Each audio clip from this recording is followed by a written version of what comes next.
Welcome to the Monday, June 29, 2026 special board meeting. If you'd please join me in stating the Pledge of Allegiance. I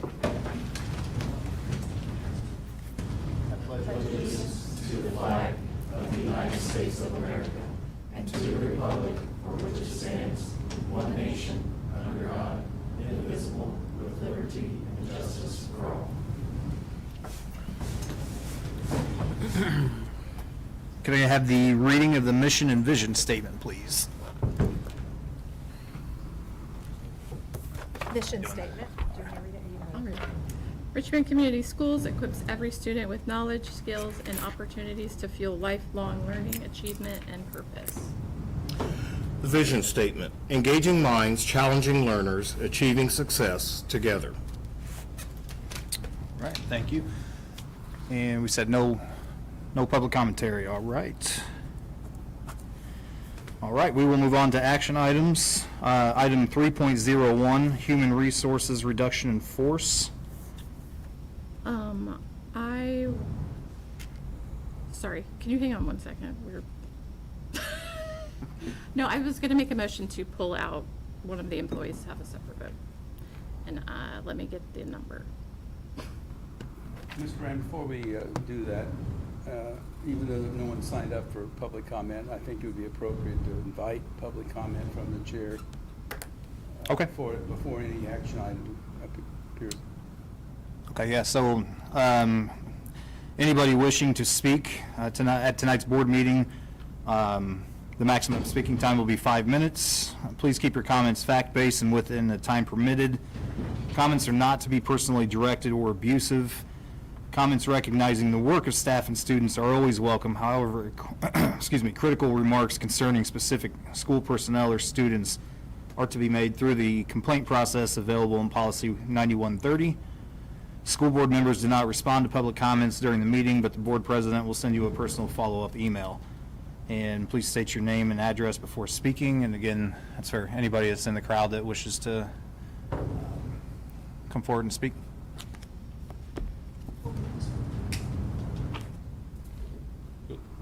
Okay. All right. We will move back to item 3.01, Human Resources Reduction in Force. So I'd just like to make a motion to pull out employee 46591 to have additional conversation and a separate vote.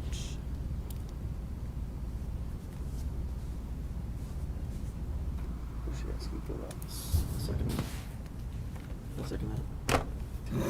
Motion. We'll get Ron, we'll take your guidance on.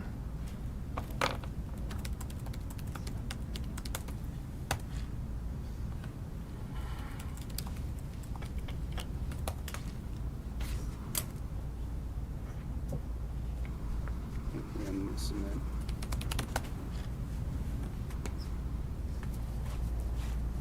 Is it 465? Member Pickering, what was the employee number? What was the number? 46591. Okay, we got it down now. What'd you say, 46591? 46591.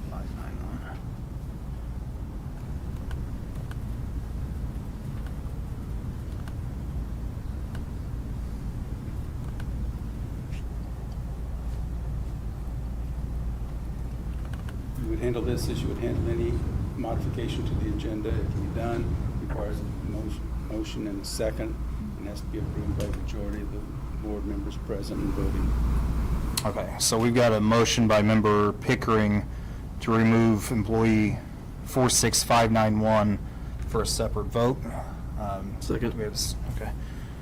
That's a motion by member Pickering, a second by member Eloriaga, excuse me. Do we have any questions or comments on that? Go ahead. I was going to say, do we have to vote to actually move it first? No, Do we need to never mind. vote to Sorry. move it first, or can we have comments? It's like this is our first meeting. Do we need to talk about it first, or do we need to? Comment before we vote, so. Typically, an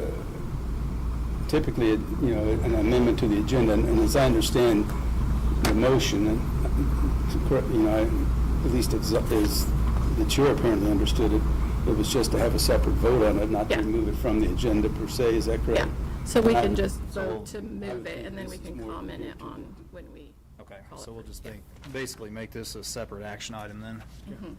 And I think that is at the prerogative of the chair. Okay. So for this motion, all those in favor vote by saying aye. Aye. Opposed, nay. Nay. Okay, so we will go through. Member Stevens, Nay. Member Loriaga, Aye. say it again. Aye. Member Pickering, Aye. and Member Brunton. Nay. Okay. So I will be a nay as well. So we will then not have a separate action item? I didn't hear the chair's vote, I was nay. then the motion fails. Okay, so we're back to 3.01. Reduction force, right? Okay. So do we have a motion to approve the reduction in force as presented?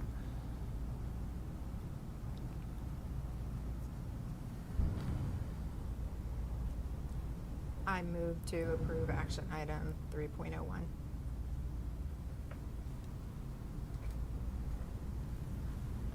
I'll second. That action item being human resources reduction in force, as was read by the chair when he introduced it. Yes, so that's a motion by Member Brunton, a second by Member Stevens. We have questions or comments on item 3.01. I have some comments written down. I know we haven't voted yet, but the vote on this is incredibly difficult for me, for many of us. I don't want to speak for everyone, but I think I can, because it impacts valued employees and members of our staff, teachers and admin, and ultimately it impacts our students. And my vote tonight is not about the dedication or the effectiveness of any of those on tonight's agenda. It's about fulfilling my responsibility to ensure the district remains fiscally sound. And as a board member, I have a duty to exercise careful oversight of the district's finances, and so that we can continue to offer excellent education here at Richmond Community Schools while maintaining financial stability. So although this isn't a decision I take lightly, I believe it's necessary to protect the long-term future of our district. So. Others? I think I want to read this. I think, are we discussing?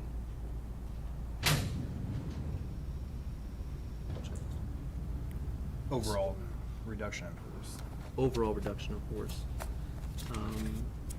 I personally, want to make sure that we are fiscally sound and everything else, but I'm going to read a statement that I've come up. I specifically want to make sure that we're all on the same page, and I want to make sure that we understand what we're doing. As a member of this board, I understand that we face difficult financial decisions, and I recognize our obligation to be good stewards of taxpayer dollars. However, I do not believe eliminating the Director of Operations position through a reduction in force is the district's best interest, especially at this pivotal time. Our district is in the midst of implementing an ambitious strategic plan that includes significant facility renovations, restructuring of school buildings, and the redesign of educational programs. These initiatives require strong, experienced operational leadership to ensure projects remain on schedule, within budget, and align with the board's vision. This is precisely when the Director of Operations is most valuable, not when the work is complete, but while these complex changes are actively underway. The Director of Operations provides oversight into the planning and execution of capital improvements, facility management, transportation, safety, maintenance, and regulatory compliance. Removing this position during a period of major transition risks delays, cost overruns, communication breakdowns, and disruptions that could ultimately undermine the very strategic plan this board has adopted in February.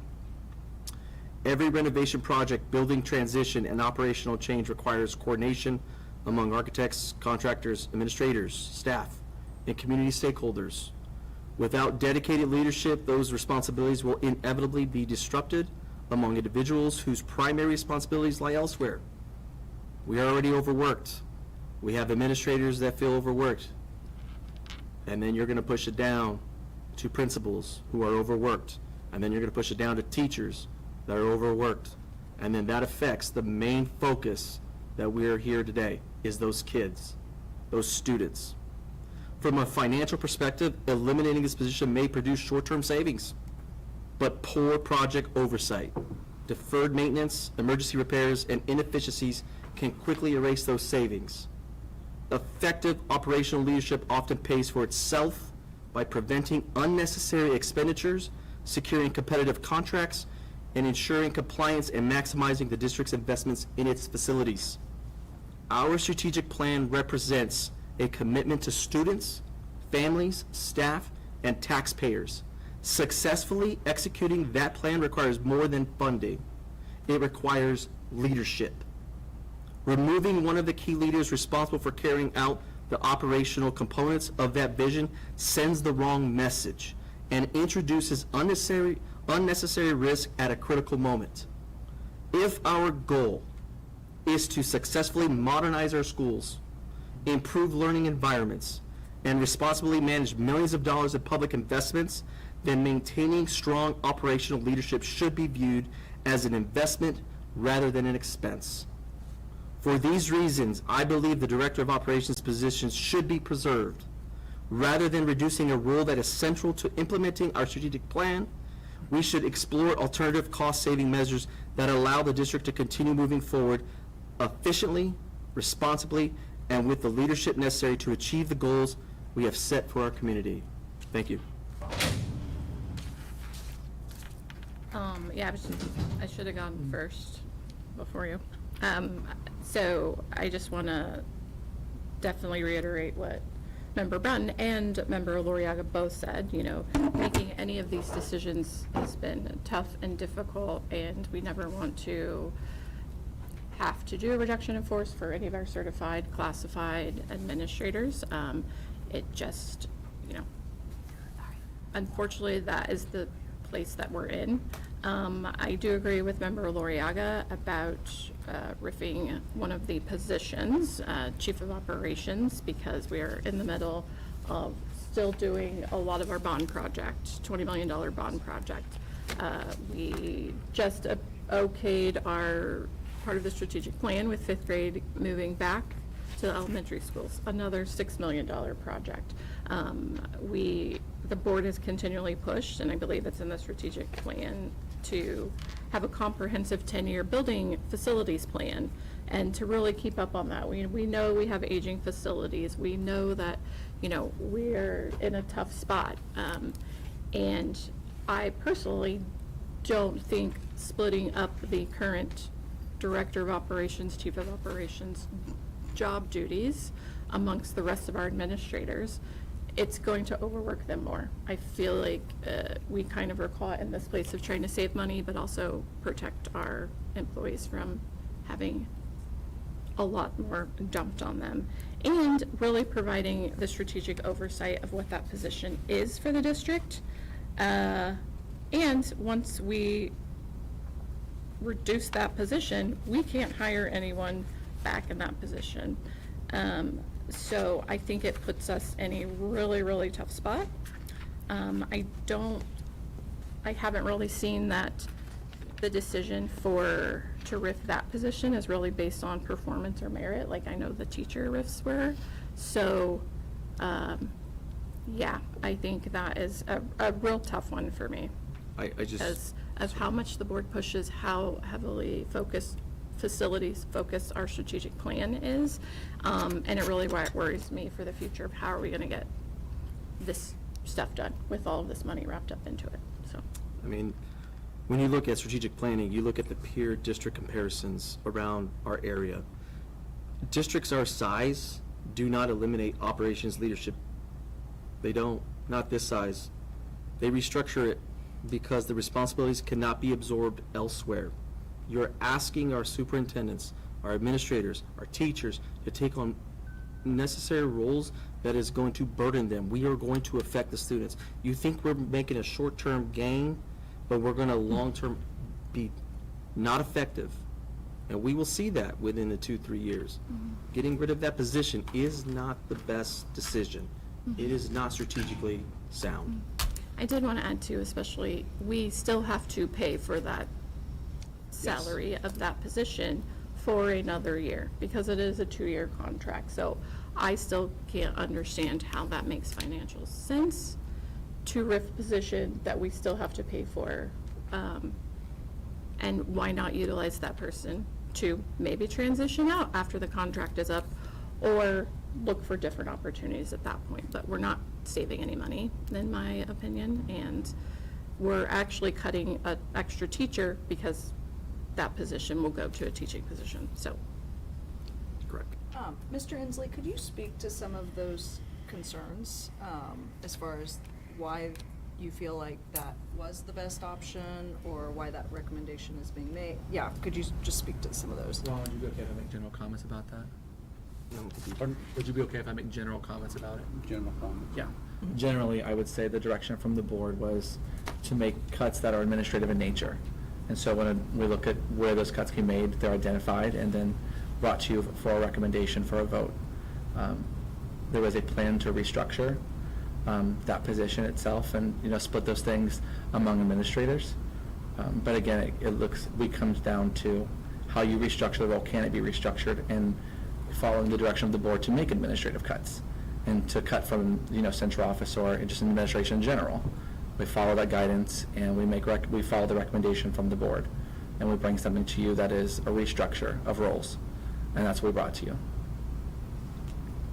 And then what about, like Mrs. Pickering was saying, that role will not be able to be backfilled, so to speak? Correct. Yeah, and you can't RIF a position then backfill it.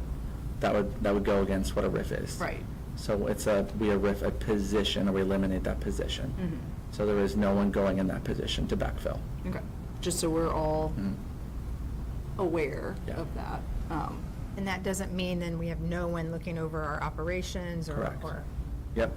It doesn't mean that there's no one that is responsible for operations. There is a facilities person. There's a plan in place upon approval of the board's of what we brought to the board. Once it's voted on and if approved, then the plan will go into place and become effective for how the district oversees facilities or operations as a large body of work. So who handles what responsibilities? And I think the overarching, what worries me is I have the utmost faith in divvying up those duties and the people that they're going to be divvied up to. But I do think the overarching strategic oversight, then, it does shift to Dr. Wright. Because we were siloing what operations is. I know you weren't at the last meeting. It was, splitting transportation and food go here, safety and security go here, facilities goes over here, right? Then we're taking multiple different pillars, and there's no one responsible or accountable. I mean, I guess it does shift, but that worries me with how much movement happens within operations and all of the ongoing projects and referendums and shortfall of money and, how we sort of work through that. That's what worries me.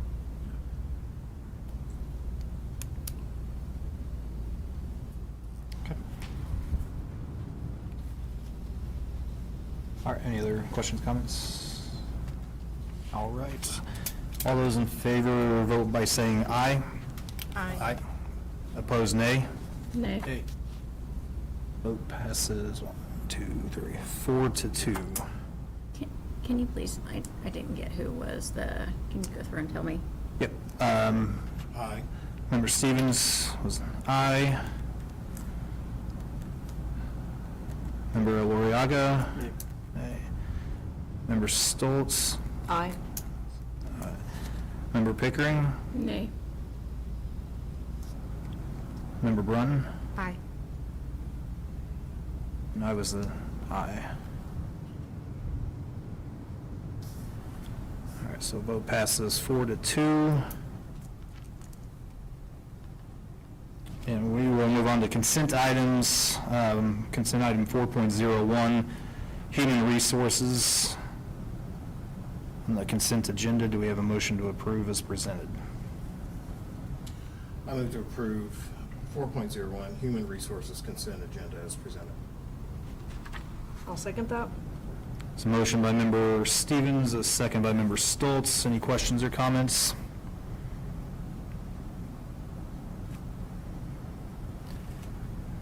No. All those in favor vote by saying aye. Aye. Opposed, nay. Vote passes 6-0.